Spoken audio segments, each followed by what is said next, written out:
Okay, I think I'm live. Hey everybody, it's Tara Green here. I'm Agent 129 of the Cosmic Intelligence Agency. Okay, I think you can see me now. Okay. All right. Sorry, the screen just jumped on me there. Yes, so I am Agent 129 Tara Green of the Cosmic Intelligence Agency up in Toronto, Canada, welcoming you to join me for September's astrology and tarot card guidance. So this is a feature I've been very happy and honored to present for you all Cosmic Intelligence Agency fans for at least 4 years, and I don't think I've ever missed actually. So I'm going to wait a few minutes until people come on. It is a holiday weekend here. It is Monday, September the 1st here in Toronto, Canada. It's 8 p.m. Eastern Daylight Time. So I don't know how many people are going to come on. It's not a holiday everywhere else in the world. Of course, the Cosmic Intelligence Agency is centered in Melbourne, Australia, where I don't know if they celebrate actually Labor Day weekend or not.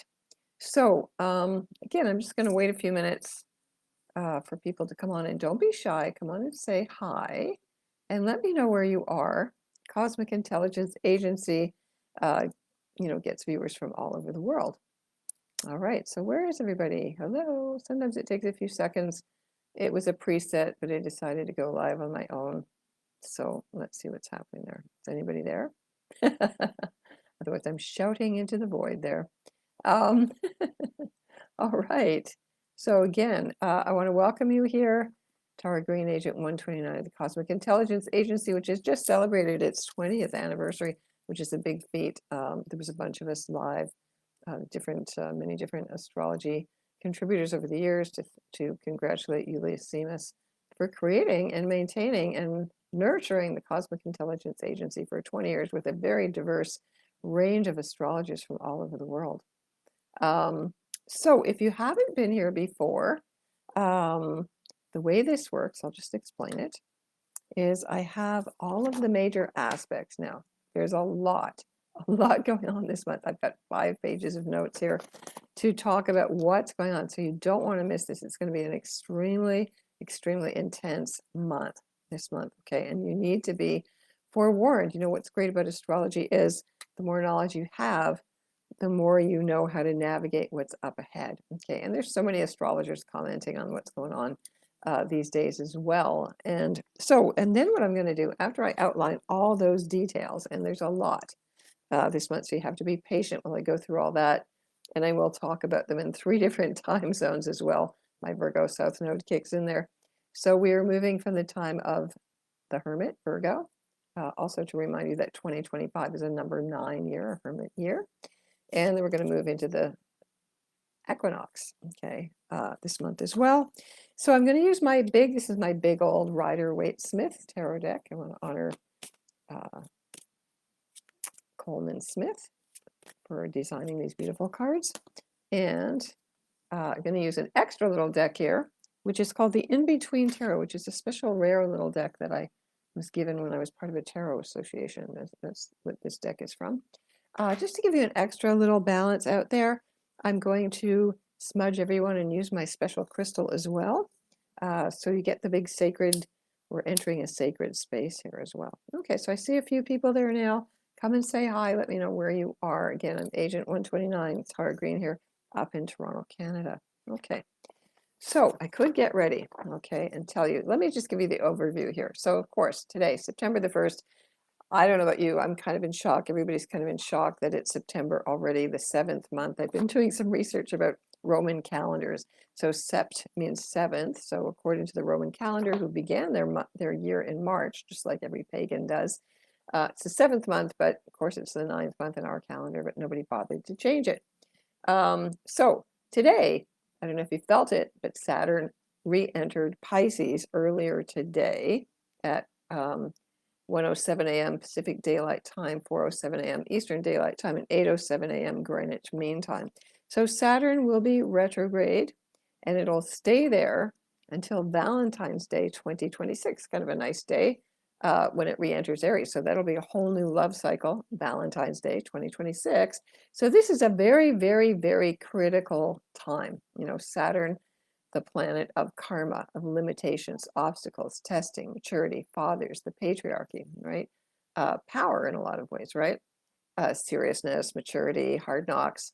Rules Capricorn and Aquarius. I use both modern and traditional rulerships, by the way. So it's very much a finishing up of old karmic cycles. Hi, Susan, my friend Susan there in BC. Karmic debts, any major issues, dreams, nightmares, everything to do with Pisces, addictions, rehab, compassion, charity. It's like, traditional astrology, Pisces, the 12th sign, naturally the 12th house, not always the same, is the sign of death. So basically Saturn, which is also father time, and the Grim Reaper, also death, get together. And Saturn, I'm just going to move my thing here. Saturn is going to be at that 29th anaretic, most karmic degree of the zodiac, the 29th degree, for a number of months, which I have delineated on my website. Okay, here, I'll tell you that one. So it'll be on that 29th degree from September 1st to the 15th and February 4th to the 14th in 2026. So an old era is ending. Everybody's got to take karmic responsibility for their karmic stuff right now. A friend of mine asked me I was on X, how do you know what your karmic stuff is? And I said, look at your karmic patterns. It'll be right in your face, actually. Or you might be in Saturn and Pisces denial. So people are going to go inward again. You're going to feel the shift from Saturn Aries. It's bold, it's brash, it's new. We're breaking down the walls to I got to go introverted. I got to kind of bathe myself, cleanse myself. Big cleansing time right now as well. So if you can do that with water, however you want to do that, okay, whatever feels right to you, or make amends. This is like I was thinking about the AA program, right? So, and then Neptune, of course, this is a little aside here, will be sitting exactly on that 29th degree as well, from October 22nd until January 26, 26. And then there is that very, very historic meetup of Saturn and Neptune at 0 degrees of Aries at the very first sign of the zodiac. Never, ever happened before on February the 20th, 2026. All right. Now, September the 2nd, Mercury enters Virgo. So Mercury goes to its home sign. When planets are in their home signs, they're very, very happy. They function optimally. So, sorry, did I miss something here? I did. I'll go back in a second. Mercury enters Virgo, 6:23 a.m. PDT, 9:23 a.m. EDT, 1:23 p.m. GMT. It's great for going back to school. It is back to school time, so it sharpens our minds. Get down to the details, take the inventory, clean your house. Again, while we're here in the Northern Hemisphere, it is the last time to do any cleansing before we hit Libra equinox. Okay, now back up a second here. Before Mercury entered Virgo, it quincunx Saturn at that last degree at 5:21 a.m. PST, 8:21 a.m. EDT, 12:21 p.m. GMT. There is a lot of quincunx action going on here. I love that word quincunx. A quincunx, or what they call an inconjunct, or when planets are 150 degrees apart or 5 signs apart, including the sign they're in. Hi from Louisville, Kentucky. So that means they don't see each other.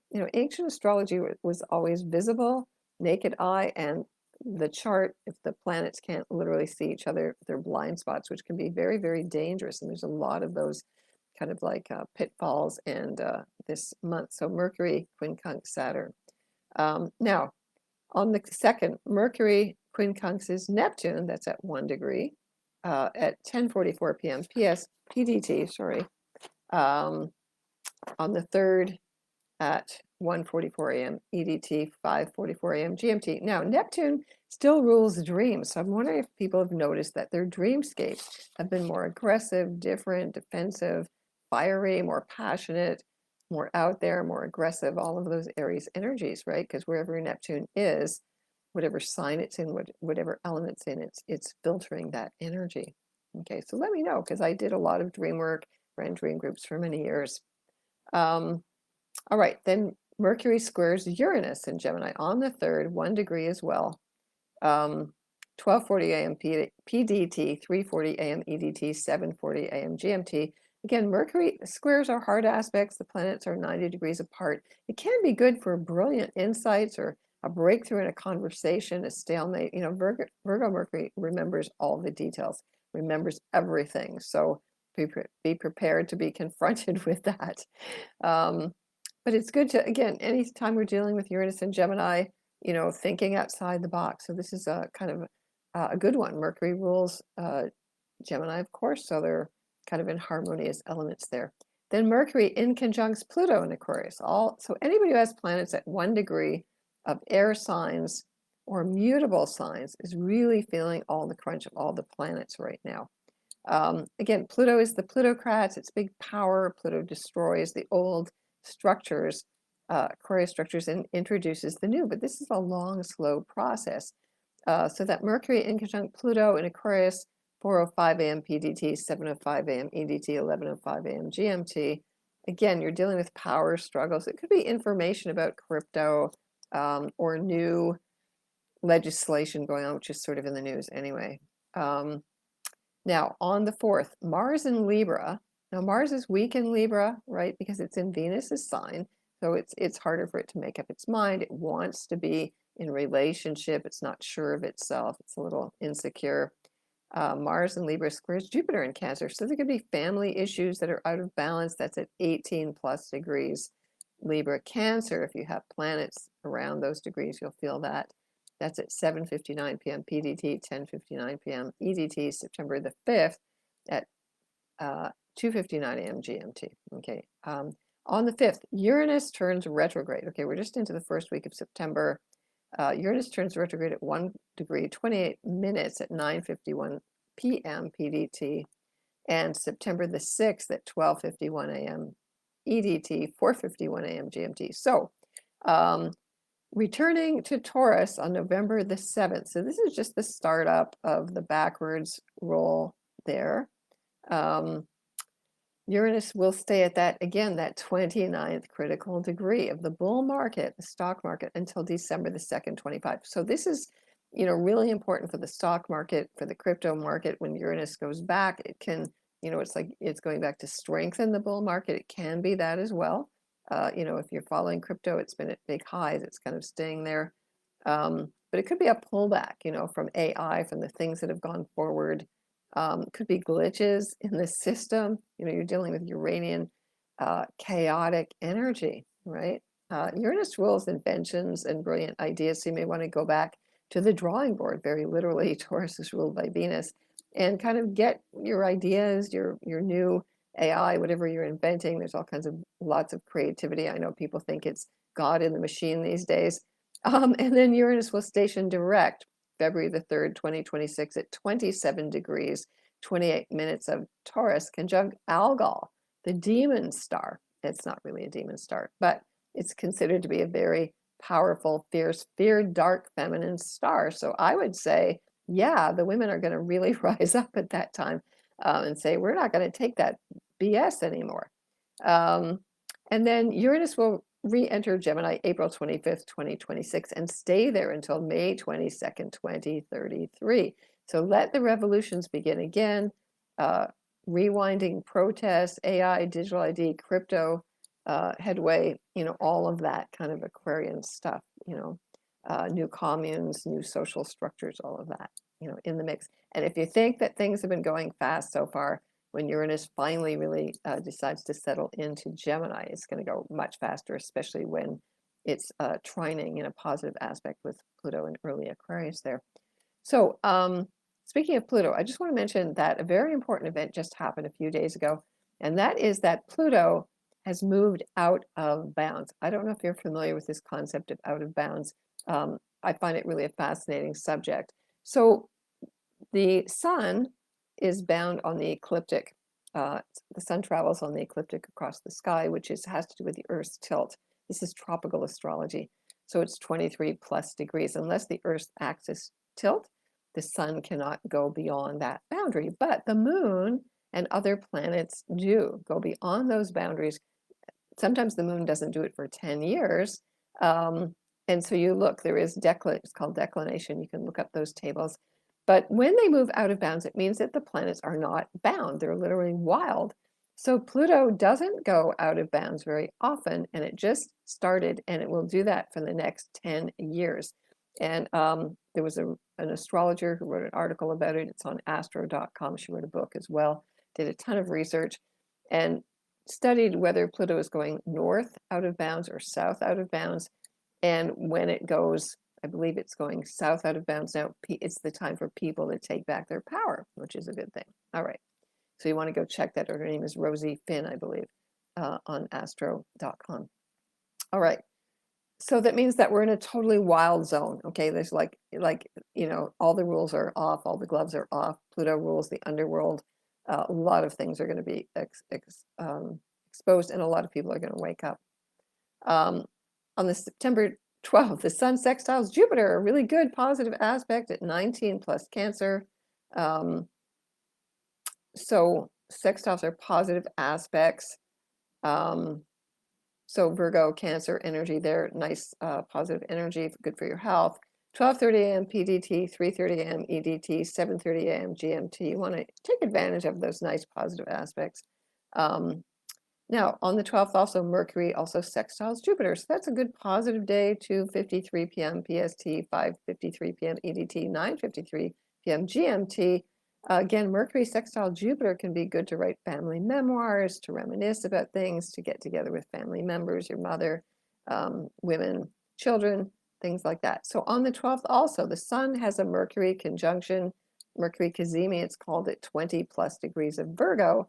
3:52 a.m. PDT, 6:52 a.m. EDT, 10:52 a.m. GMT. It's called a Mercury cazimi. It's good for making magical intentions. It's for writing down, what you want to manifest, because the Mercury, our minds, the consciousness gets bathed in that Virgo, especially Mercury very powerful in Virgo, golden light. So putting on your golden thinking cap at that time. On the 15th, Venus and Leo sextiles Mars. Now, this is a nice positive aspect for love and money and beauty. At 25 plus Libra, that's Venus's sign. So Venus is ruling Mars there at 8:04 p.m. PDT, 11:04 p.m. PDT, September 16th at 3:04 a.m. GMT. So, good for dating, good for hooking up with people. It's a nice positive aspect. On the 16th, Mercury quincunxes Chiron retrograde at 26 Aries, 12:50 a.m. PDT, 3:50 a.m. EDT, 7:50 a.m. GMT. Again, scratching your head. Chiron in Aries, has been there since 2018, and it's defensive. So Mercury's trying to break through those defenses, the defensive mind. Look at where you're holding onto your story. You don't want to let it go. Let's put it that way. Also on the 16th, Venus trine Chiron at 26 Aries at 3:11 a.m. PDT, 6:11 a.m. EDT, 11:11 a.m. GMT, that magic number. Again, this is great for healing, for intimacy, for laying down your arms, okay? Venus and Leo. So it's a fire trine, good also for Sagittarius, and it trines the galactic center, by the way. Also on the 16th, Mars in Libra opposes Chiron. So we have these favorable healing love aspects, and then we have Mars opposite Chiron. And Chiron's in Aries. Mars is ruling Aries, but Mars is weak. Who's going to win? 8:47 a.m. PDT, 11:47 a.m. EDT, 2:47 p.m. GMT. Some balance, giving in for both sides. It may lead to some healing, let's put it that way, and laying down your defenses again. September 17th, Mercury in Virgo opposes Saturn in Pisces at that 29th critical degree. 10:47 a.m. PDT, 1:47 a.m. EDT, 5:47 p.m. GMT. This is the pen is mightier than the sword in a way. You might want to write something about something that you feel is unfair, or maybe you want to confess to something. Can be a breakthrough in writer's block. Take inventory again of your karmic patterns, your debts, and gifts you need to balance things out. Okay, oppositions are trying to get balance. And then on the 18th, Mercury enters Libra, speaking of the balance, 3:06 a.m. PDT, 6:06 a.m. EDT, 10:06 a.m. GMT until October the 6th on a full moon in Aries. So Mercury in Libra, again, we're thinking about relationships. We're trying to find some peace and some balance. Hi from Indiana. Mercury in the sign of relationships, good for counseling, legal matters, social scenes, facilitates talks about events, being nice, parties, and indecisiveness. Okay, September the 18th, Venus quincunxes Saturn. Again, a lot of these, things that we're not seeing. So Saturn in Pisces is about wearing the rose-colored glasses, about projecting what you want to see. And here's Venus, and it's like, what don't you want to see? Let's put it that way. sorry, where was I there? I lost my, okay, Venus quincunx Saturn, yeah. So it could be an old karmic, we're attracted to people through Pisces, through karmic glue. So this might be something that you might have a revelation about, actually, a blind spot in love and pride. Venus and Leo is pride. In projections, toxic relationships, karmic debts can reveal unexpected, chaotic insights.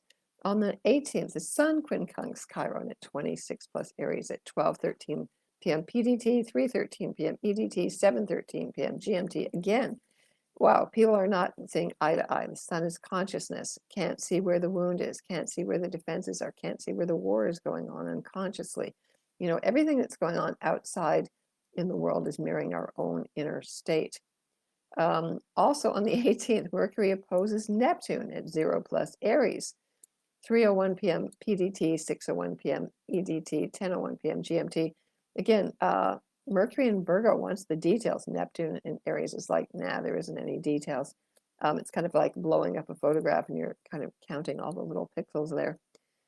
September the 18th, Mercury trines Uranus at 1 Gemini, 9:52 p.m. PDT. September the 19th, 12:52 a.m. EDT, 4:52 a.m. GMT. That's a really great one for thinking creatively, very much so. I would just be channeling all day.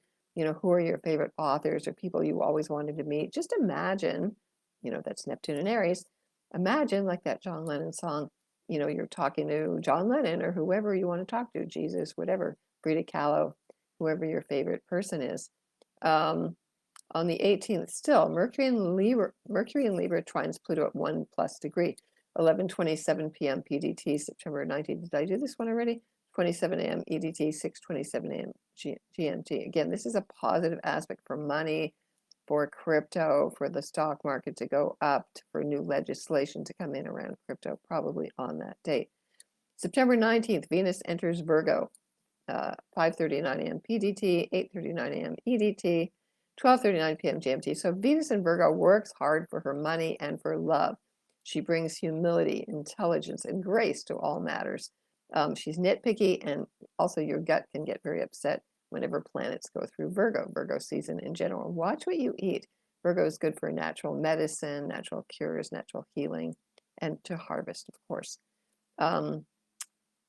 Okay, on the 19th, Venus in Virgo quincunxes Neptune at 0 plus Aries, 10:20 p.m. PDT, September 20th, 1:20 a.m. EDT, 5:20 a.m. GMT. Neptune is the higher octave of Venus, so these two are out of kilt. Neptune is always wearing the rose-colored glasses, so they're kind of not on very straight. You're questioning what you are seeing.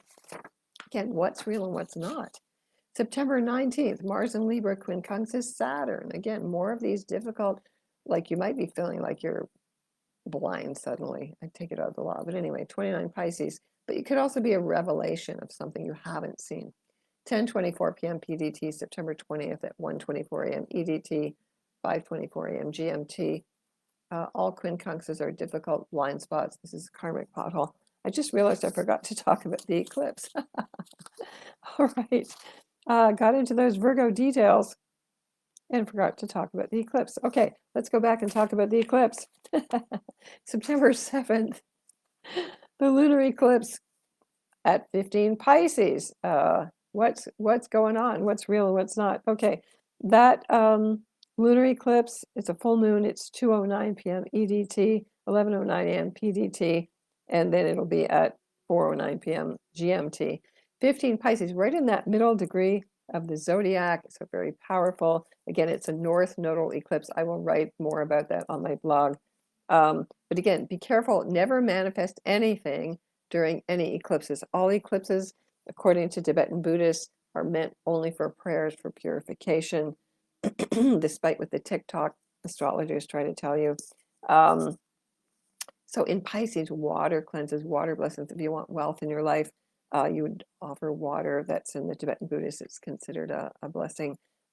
Fasting and sending prayers out to the world for peace, for compassion. Again, it's at that peak Pisces degree there, September the 7th. So make sure, there's all these old superstitions about not pregnant women not looking at eclipses and all that stuff.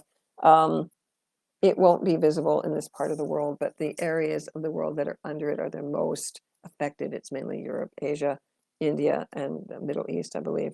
But if you have planets very close to 15 Pisces, I only use conjunctions with eclipses, then you are affected most personally. And remember, the effects of an eclipse last 6 months, and they repeat in 18 plus year cycles. Okay, so where was I?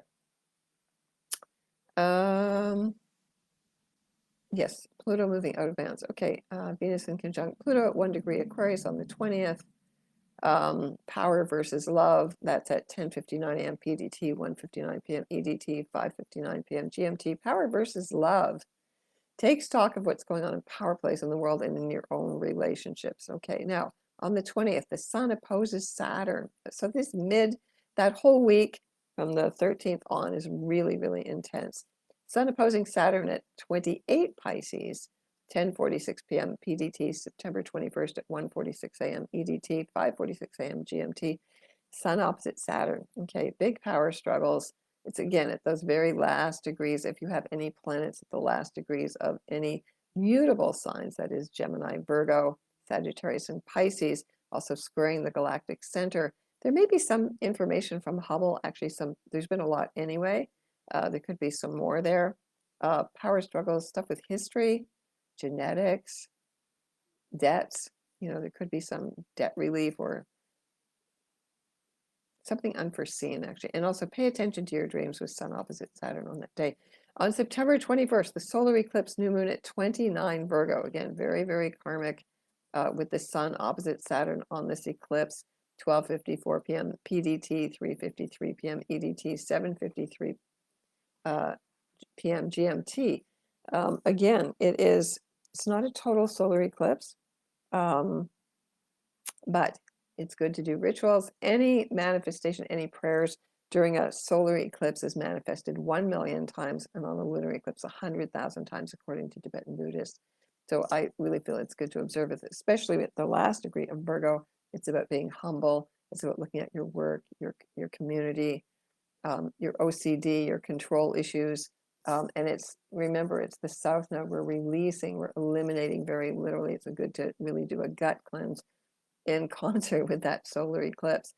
And then on the 22nd, Mars enters Scorpio, its own home sign, at 12:54 a.m. PDT, 3:54 a.m. EDT, 7:54 a.m. GMT. If you have Scorpio planets, it amps that up, or look at wherever Scorpio is in your chart. Mars is going to bang it up there. So Mars is in its home sign until November the 4th. So everything is deeper, more mysterious, more intense, more secretive, more power struggles, more hidden, more obsessive. So dark side focus there. Money, finance gets more powerful. On the 22nd, Sun enters Libra. It is the autumn equinox here in the Northern Hemisphere. It's the spring equinox down under. That's at 11:19 a.m. PDT, 2:19 p.m. EDT, 6:19 p.m. GMT. That day, every equinox, every solstice beginning, that gateway is very powerful because it initiates what the next 3 to 6 months are like. So you want to take stock at that time, do ceremony, try to find that balance within yourself. On the 23rd, Mars in Scorpio in conjunct Neptune at 4:01 a.m. PDT, 7:01 a.m. EDT, 11:01 a.m. GMT. The real murder mysteries may be revealed because this is Neptune energy here. A plot twist, drug lords, murders, prisoners breaking out, or big power mongers could be sent to jail. Again, watch your dreams. There could be, if you've always had nightmares with Nazis chasing you, which is an archetypal thing, or falling or losing your teeth or being naked in public, really pay attention to that, because a lot of this underworld stuff is really going to come up big time to be cleared. It is your soul, it is your karmic patterns clearing up. On the 23rd, the Sun opposes Neptune at 1 degree plus Aries, 5:53 a.m. PDT, 8:53 a.m. EDT, 12:53 p.m. GMT. Again, Sun, Neptune.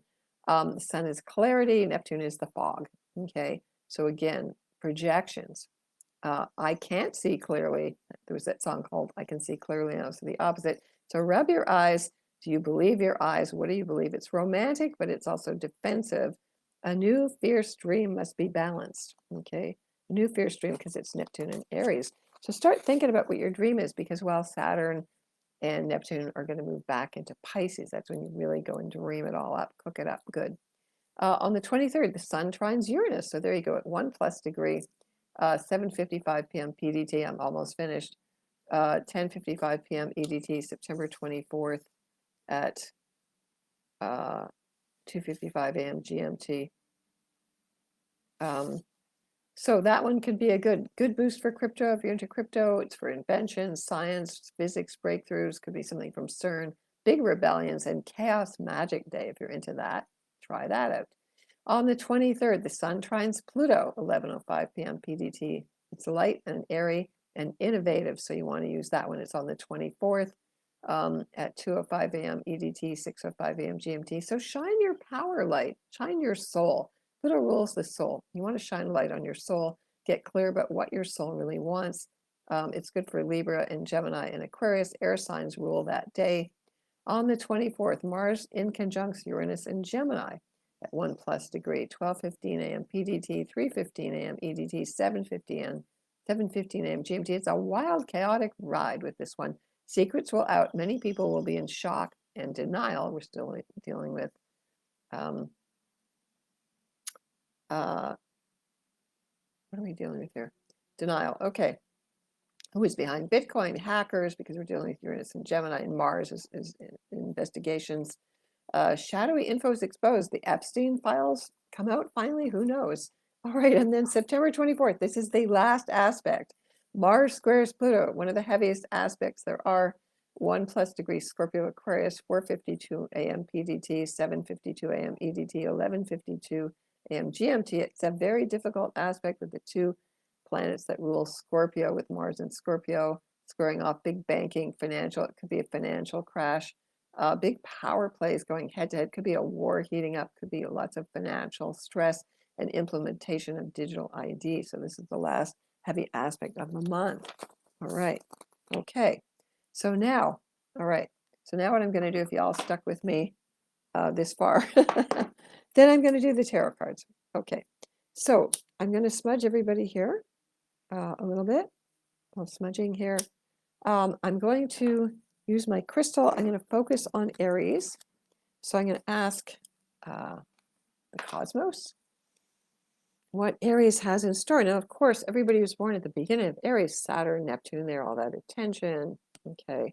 And any planets squaring Aries there, you know, you're going through a lot. Okay. And then it's going to shift. You know, for all Aries, whatever degree your sun is, as the planets, wherever the planet Mars is where you get your energy from, of course, right? Okay. So Aries, you get strength here. Okay, so the card of strength in this deck is number 8. In some decks it's 11. So you got to be strong, Aries. Okay, you got to be strong. You got to have fortitude. Hi from Mississauga. You got to control your animal instincts. That's really what this card is all about. Okay.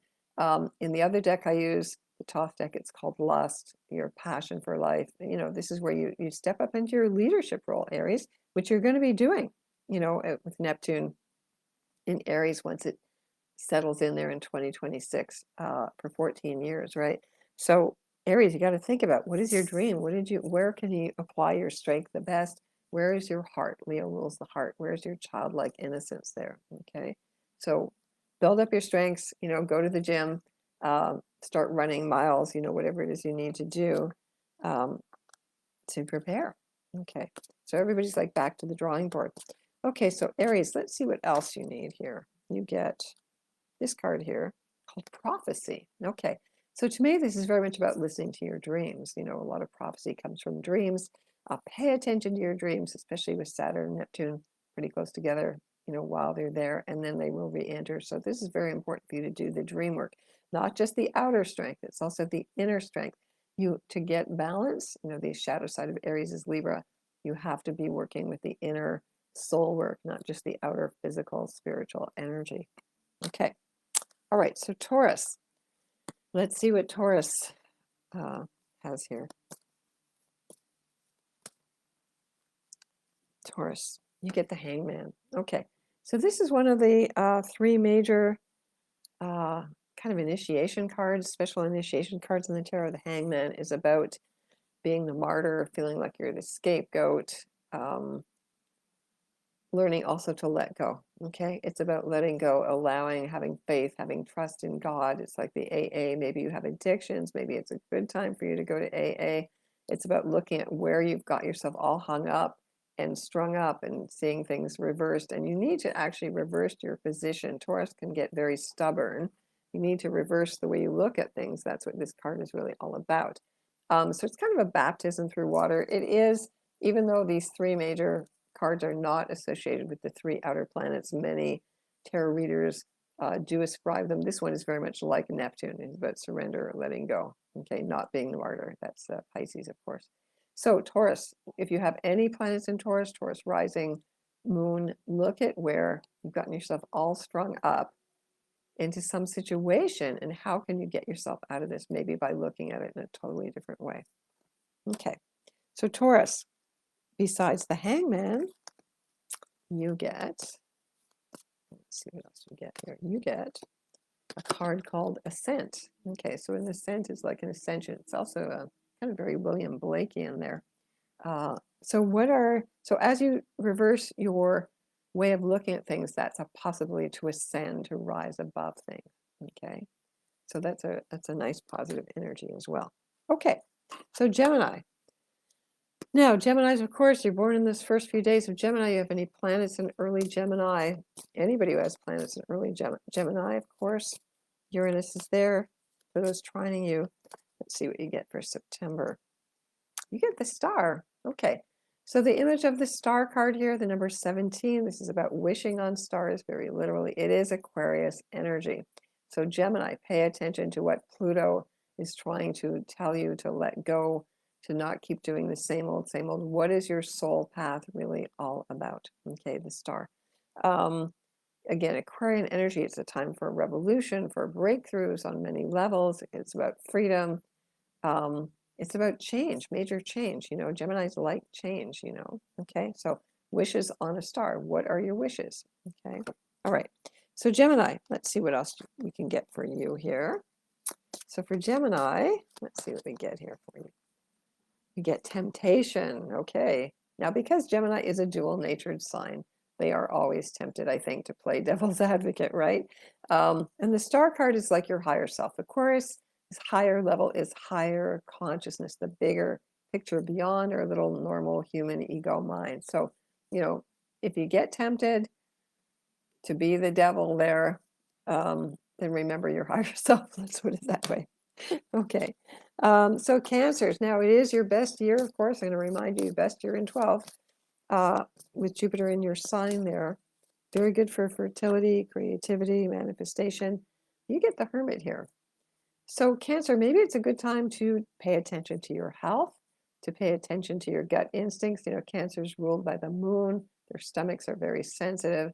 Maybe you need to stop and listen to your body. The body never lies, right?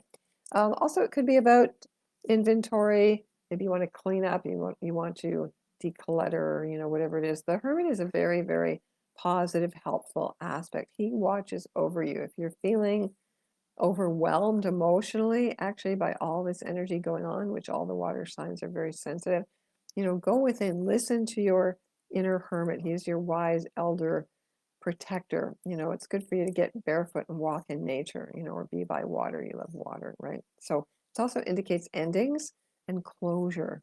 So some things naturally have to come to an end right now. These are big major cycles ending. I know it's hard. You're afraid to be alone. You're afraid to lose people you love, but that's the way it is. Okay, so let's give Cancer another card here to help them out. And I want to give a little shout out to my little grandson Theus, who just turned 3, and I hope I see him soon. And also, as I just went on Facebook, I just saw the news of a kind of an old friend and acquaintance who passed away, Graham Greene, who was an actor. So I want to send him blessings as well. Speaking of endings, okay, and beginnings. All right, purpose. So what is your purpose, Cancer? How can you turn that sense of being alone, taking stock, inventory, maybe writing, maybe journaling? What is your purpose? Maybe there's a new purpose dawning here. It's got sort of a dragon coming in there. Okay, so Leo. So of course, the early Leos with Pluto there, really pushing you to change, to adapt. Okay, so Leo, let's see what you got here. So you get the Magician. Okay. So the Magician card, the number 1 card, indicates new beginnings, Leo. So you would see that Aquarius, Pluto in Aquarius, is helping you to make a brand new you, a brand new beginning, sort of step down from your royalty and to find another way to create magic in your life. Now, it's always good to take the positions that the people in the court card, sorry, in the major arcana here are doing. So you would take, sorry, I'm going to get this backwards, and I'm looking backwards in the camera. Take the stance of the Magician, pointing up to the sky. He's got the infinity symbol over his head. That means that he realizes that all time is now. This is about intention. So, of course, at the new moon, at the total solar eclipse there, that would be a good time for you to do that. At last degree of Virgo also. And make magic. What is your magical intention? Really, your mind creates your reality. You want to create positive intentions. Okay. All right. So Leo, let's give you also another card here, another helper card here. We're going to go a bit later tonight because I had so many things to talk about there. Okay, it's called adolescence. Okay, so this is interesting for Leo because Leo is the sign of the child. It's a sign of the heart. It's a sign of the child. So adolescence is kind of like being a little teenager again. Maybe you're going through your midlife crisis with Uranus and early Gemini as well there. Anybody who's 43 or so is going through a little bit of a later midlife crisis. But adolescence is like being young again. It can be like being fresh again, looking at things with fresh new eyes and wonder. Okay, so let's get to Virgo. Now, because the eclipse is going to be at the mid-degree of Pisces, of course, the sun will be at the middle degree of Virgo, and it is a south node letting go Virgo, but we're going to the north node. It is a north node eclipse, but for Virgos at those mid-degrees, it's very important. And again, planets going back into Pisces affect all the mutable signs. Okay, you get the devil here, Virgo. Okay, so the devil is, again, temptation. The devil is fear. The devil is what we project our own, again, shadow sides onto everybody out there. There's a lot of this going on. And again, I think when Neptune goes back into Pisces, everybody's going to have to really take responsibility, that Saturn, Neptune, for their own projections. That person, group, whatever I hate out there is some part of myself that I haven't integrated. Not that there isn't actual evil and the devil out there. There is, for sure. This is on another level. So it can be ambition. Maybe you're being too ambitious. Maybe you're believing some falseness. You're getting lured into something. You're being too practical. Like Virgos can get too practical. Don't sell your soul out to the devil, Virgo. This is not the time to do that. Especially with that big eclipse coming up, So what is it that's demonizing you? Are you dancing with your demons? Like, look at them, work them, The ancient Greeks had a tradition, everybody was born with something called a daemon, which is an angel, not a demon. I think the Catholic Church kind of messed up with that like they did. Where is your guardian angel? How do you need to call it in? Okay. And fear, the devil is fear. What is your biggest fear? Sometimes it's good to really point your finger on it, write it down. Most of us project things that we're afraid of that are never going to happen. Of course, there is very real fears about poverty and homelessness and things like that, right? But maybe it's time to really strategize. How can I cope with my fear and my anxiety better? Virgos get very worried, very anxious, so it could be a new body. This is Capricorn energy, a new long-term body strategy to work with your body so that you're more grounded, more centered, and not tempted, when you want to eat cake because you're feeling upset about something. It's like laughing at the devil. No, you can't tempt me. Okay, so Virgo, let's give you an extra card here. All right, let's see what Virgos get here. Virgo, you get legend. Legend. So what does it mean for you to be legendary? Okay, think about that. It's kind of like a legacy as well. What do you really want to be known for? If you were going, and maybe it's just a little fantasy thing here. If I were a legend, what kind of a legend would I be? Maybe it's a good time to write about it, to think about it, to fantasize about it. It's okay to do that, just to play with it even. It's an interesting card, actually. I think it's more like your legacy. All right, so now we're at Libra. I'm just going to re-smudge things again here. So Libra. Okay, so Libra. All right. Again, when the planets are going through Libra or they're opposite in Aries, they affect Librans and also early Cancer, and Capricorn. So Libra, you get the High Priestess here. So this is the card of the moon. Again, it's very much like Libra. The 2 is always about balance. So she brings dreams. So again, Libra is very much pay attention to your dreams right now, especially any of these Venus Neptune aspects, like I mentioned earlier. Balance things out. You have to see the black and the white are part of the totality. We need those polarities. Everything works on the polarity at this level of consciousness. Gives you a lot of emotional strength. So where do you need to sit back and reflect on things, Libra? Okay, do a little reflection, because you know, if you're born in early Libra, that Saturn, Neptune, Aries really shifting your reality. Okay, all right. Now, Libra, let's give you an extra card here as well. Okay, extra card for Libra. Flux. The flux. Okay. You know, so what can we say about this one? It's a very interesting little deck. I'm not really sure where she got her inspiration. It's just the deck without a booklet. The flux. The flux is like being in between, or kind of in between worlds, or the twilight zone, or something like that. So again, maybe the key is to stand in between the worlds, like Carl Jung said, and hold the tension if things are in a lot of flux. You know, this is the time of flux. You know, 2025 is an unprecedented year to have so many planets change sign at one time. That hasn't happened in over 4,000 years. So yeah, we are in it. So how do you walk on quicksand? You know, we have to have totally different ways to operate, to maneuver in totally unprecedented times. Okay, so Scorpio. Okay, so Scorpio, again, fixed sign. As Uranus goes back into Taurus, it affects late Scorpios. Anybody who has Scorpio planets, this one is for you. Okay, so Scorpio, you get the Wheel of Fortune. Okay, so especially when Mars is in your sign, of course, you're feeling much better. So let's see, buy some lottery tickets, call in the favors, feeling more optimistic, having some faith. You know, this is Jupiter.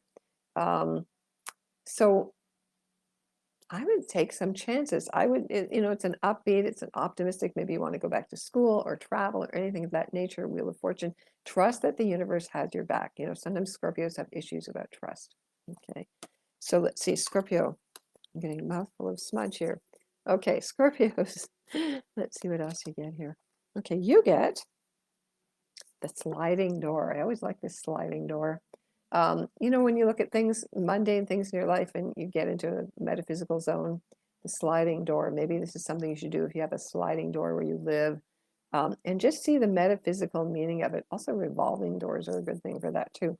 So the sliding door represents, are you going in the door, out the door? What are the possibilities, you know? What do you want to leave behind? Where do you want to step into? So think about that as well, and that you have possibilities. Okay, so Sagittarius. Okay, so again, people born late Sag, when Saturn and then Neptune enter Pisces again, that will be affecting you. You get the card of the sun here, Sag. Well, so be positive, be optimistic. Don't go into the doom and gloom. I have to say, I'm a triple Sagittarius. Sagittarians are pretty sunny and optimistic because of the time of year we're born in the northern hemisphere. But when they can get down, they can get extremely gloomy. So this card is a upbeat, positive, believe, faith, optimism, whatever. However hard this time is that you're going through, there will be light at the end of the tunnel and joy. And the little children celebrating there on the horse. It's actually very Sagittarius, their horses. All right, so Sagittarius, let's give you also an extra helper, extra helping here. Let's see, Sagittarius, you get clarity. Now, clarity is everything. If you get clear about what you want, especially when the sun shines through a crystal, you know, it bounces off all those colors of the rainbow. So if you get clear, you can manifest anything. Clarity is very, very important. So what do you need to get clear about? Where are you kind of obfuscated or in the fog? You know, Neptune and Pisces kind of can do that, Saturn and Pisces. So try to get clear about where the light is. Okay. All right. So Capricorn. Okay. I think this is some of the first times that, you know, Capricorn is free of Pluto in a lot of ways. Okay, you get the World. So this is like a Capricorn card because it's Saturn rules the world. So this could be an end of a cycle for you. This is a taking stock. This is a maturity because Saturn rules Capricorn. Again, going back into Pisces. You're going to finish off whatever ambition, World Series cycles that you've been in. You want to bring that to a head. You want to take responsibility for creating everything in your life, Capricorn, and then you're free. You're free to step out and create something new, which you definitely are mandated to do. All right. So Capricorn, let's give you an extra card as well. Okay. You get the aftermath. And there's a nice little rainbow there. So after the storm, the rainbow comes out, and you can't have a rainbow without the rain and the thunder and the lightning. So again, this is the sense of a completion, the aftermath. This is kind of like an aftermath as well. You've gone through all the 22 stages, all the 21 stages of the tarot. So the aftermath, so again, faith, Capricorn, believing that the rainbow is always a sign from heaven that your prayers are being answered. Okay. All right. So now Aquarius. Of course, Aquarius, you got to kind of lead the pack here with Pluto in your sign the next 20 years, amping it up with Uranus and Gemini. So you get justice here. So in this deck, justice is 11. In some decks, it is 7. Of course, it's obviously Libra here, Aquarius. So another air sign. Hang on, I've got to move this. I'm going a little bit too much. So maybe there's some legal issues that you have to settle. Maybe there's a sense of making a firm judgment for yourself. It can also be about being a go-between, an ambassador, a counselor. How out of balance is your life, Aquarius? For some people, Pluto is not some people, for all people, Pluto moving through their sign is usually pretty devastating. It usually takes away whatever it is that's not part of your soul's higher purpose, whether you like it or not. It's always better to be proactive. So what do you need to do to bring balance into your life? Could be a new relationship coming in your life as well. I mean, all of these big changes, of course, are not all bad. They can bring great new freedom into your life and new perspectives and new beginnings. That's basically what this all means. Okay. All right. So anything that you feel is unjust, Aquarius, you like to protest. So maybe you're doing a lot of that, but you want to be fair in your outlook as well. All right. So Aquarius, let's give you an extra card here. All right. You get a portal. Portal. So anybody who has Aquarius, sun, moon, rising, whatever, if you have any planets in Aquarius, you get a portal here for this month. So use an eclipse is always a portal. Okay. There's 2 eclipses this month. Again, Virgo, Pisces. Use those energies of portal, a rebirth. You're going like through a black hole, going into another dimension or other dimensions. I know people talk a lot about timeline jumping and stuff like that, but use this time, Aquarius, to really go to the future, go to the past, go to whatever dimension you want. But use this time to leap into a brand new unknown. All right, so Pisces. Sorry, my smudge is going a little bit too much here. I guess we need a lot of cleansing. You know how it is. You either can never get it started or then it never stops. Just give me a second here. Otherwise, my fire alarm is going to go off. Okay. So Pisces. Okay. Still doesn't want to go out there. All right, Pisces. Let's see what you got here. Okay. Pisces, Pisces, Pisces. All right. You get the Tower. Okay. So this is the shock, the wake-up call, the epiphany. Again, Uranus is associated with this card, although it says Mars on it traditionally. The Tower of Awakening, the old structure falling down, the old ego, the false sense. This is a necessary part of the enlightenment process. Again, it's always destruction, construction. This is the whole nature of the universe and our lives. So what false belief or hope, projection in your relationship, in spite of the evidence, you still want to believe it's going to last, or whatever that is, the illusions. Again, Saturn and Neptune going back into Pisces again might help you to see that clearer. Okay, so break out of the old, Pisces. Don't be afraid. Okay, again, this eclipse will really help you to move forward. North Node is in Pisces. Okay, it's about forward, not backwards, even if the planets are going back into Pisces. All right, and now Pisces, let's give you an extra card here. You get the inner guide. I always think this is kind of a David Bowie-ish labyrinth kind of card here. The inner guide, kind of like the Hermit, although he's much more sexy, actually. So Pisces, what is your inner dream guide like here? For anybody who has planets in Pisces, yeah, it's very much a David Bowie with a crystal ball here. If that's your image, hey, that's a nice image. tune into that, listen to your inner guidance, get clarity. Let your mind be blown. That's Uranus and Gemini, that's for sure. Let your mind be blown open. For everybody who has planets in Pisces, the whole world has Pisces somewhere in its mundane chart, let's put it that way.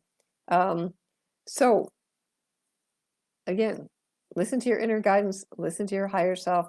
This is the best advice anybody can ever give you. Okay. And this is why the church said don't listen to fortune tellers, astrologers, and tarot card readers, because if you have your own inner guidance, you don't need them. All right. So I want to thank you very much for sticking with me here. That was a very long one because there was a lot to tell. Join the Cosmic Intelligence Agency. There's lots of wonderful things going on. I will be doing a live Zoom workshop next week, next Sunday during the eclipse. I'm just still getting that together, so I've been kind of hung up with family matters, a lot of family matters for the last few months here. I will be getting that together. If you want to get in touch with me, I'm at taratarot.com, and wishing you all the best blessings. Yes, this is recorded, so you can watch it afterwards. If somebody, Patty just came on here, an old friend.